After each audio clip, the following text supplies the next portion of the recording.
Good day sa ating lahat mga kaibigan. Andito na naman tayo sa ating libangan po.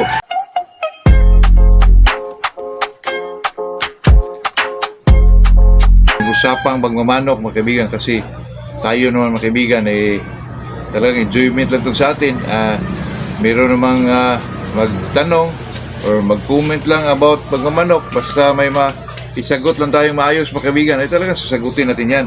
Pero bago tayo mag-umpisa, shoutout muna tayo kay Gary Saldi Galorpor from Palawan, Hilbert Mojado, Constantina Batiles, Northern Samar, Roquido Gulubkin, Cagayan de Oro, Orlando Cabrera, Alaska, USA, Arvin Lumanag, Marikina, at saka si Jane Marvin Basira, taga Pumalarang sa Buanga del Sur. Kababayan ko para to, kasi dati mga kaibigan, yung lugar namin doon na Tubod, Lakewood sa Buanga del Sur, dati yan ay Tubod, Pumalarang sa Buanga del Sur, pero nag-iba kasi nasakop na siya sa sa Lakewood, Tubod Lakewood, ano ba yun Tubod Lakewood, parang hindi na sa Buanga del Sur, parang sa Buanga Sibugay na po.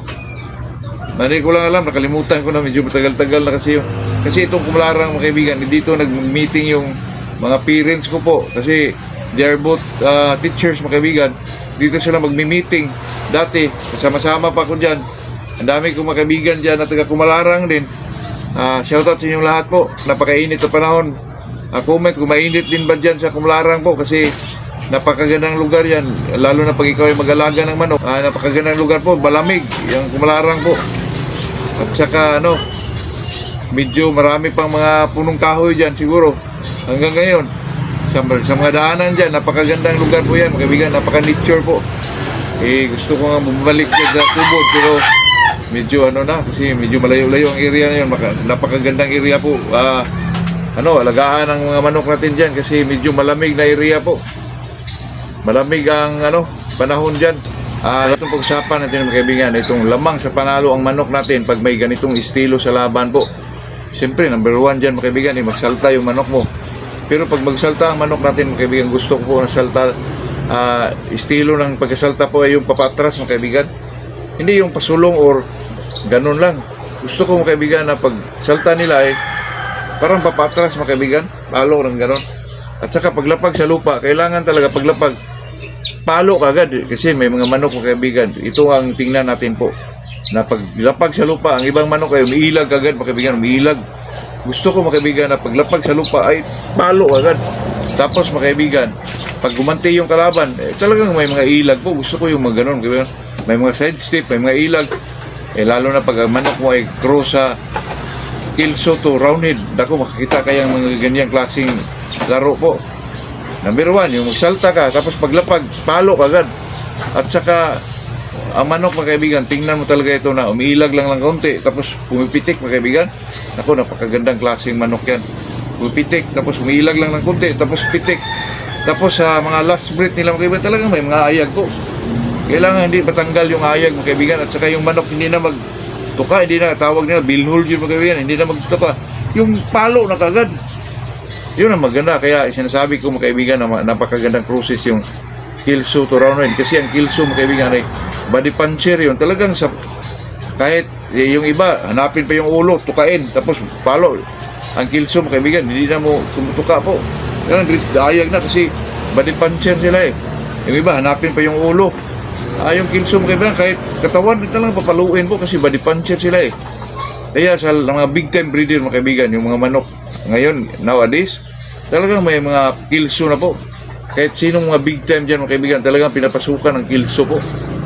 Kasi marami namang kilso, pero sa akin, gusto ko po yung Cardinal Quad kilso mga kaibigan. Palagi kong sinasabi yan, pero di lang talaga ako makakita ng Cardinal, kasi medyo mahal na rin ang manok ngayon. Pero pag may pagkataon mga kaibigan na may malaman ako may mga Cardinal kilso po, talagang bumili tayo dyan mga kaibigan. Yung mga pahulugan lang na style ba mga kaibigan, para makuha natin. Tingnan din natin yung mga breeder vlogger na yung mga legit din ng mga kinunan po, para makakuha din tayo. At saka kung makakuha tayo, makashare din tayo ng medyo mura-mura lang mga kaibigan. medyo ano lang ako ngayon mga kaibigan, medyo parang discourage ako mga kaibigan kasi yung breeder ko na nagkuha sa manok ko, hindi pa po nakapagbigay ng sisiyo. Tapos yung mga babae ko na gusto kong i-breed sana, hindi pa na ibalik sa akin mga kaibigan. Kaya talagang ganun yun. Hintayin na lang natin. Pero may mga sisiyo pang paparating po. Pero hindi na ho may ban mga kaibigan. Baka anuhan na lang natin ang presyo yan. Hindi pa na, wala pang naibigay sa atin. Pero kunin ko na yun mga kaibigan kasi gusto ako na mag-breed po sa early bird natin. Kasi pangit naman yung wala tayong ipakita na ito ang i-breed natin. Pero napakaganda po yung Golden Boy mga kaibigan ako. Itong sa akin po, napakaganda pong resulta ng Golden Boy to 5K. Kasi itong Golden Boy to 5K mga kaibigan, parang red sila pareho. May Golden Boy din ako mga kaibigan na galing EAJ, through Airwax. Maganda rin mga kaibigan. Medyo punkan ang dito niya. Pero mas gustuhan ko yung Golden Boy mga kaibigan, yung red lang siya. Grabe, pumalo po. Super.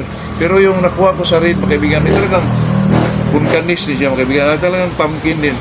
May pagka-pumpkin kunti. Saka may bandira. Napakaganda din po. Kaya yun lang mga kaibigan, yun lang ating pinag-usapan ngayon ha. Kung may ganong klaseng estilo ang manok mo, tatlong, yung magsalta, paglapag, palo, tapos may mga ilag, kapitik-pitik ng kunti.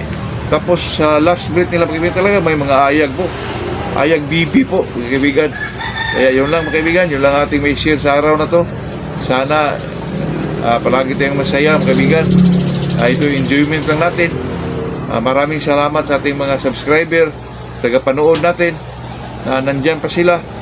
May nagtanong mga kaibigan na ba't daw ako pumayat? Siguro bagong balik siya mga kaibigan. Alam nyo na yung hypertension mga kaibigan, kailangan talaga natin na medyo diet tayo.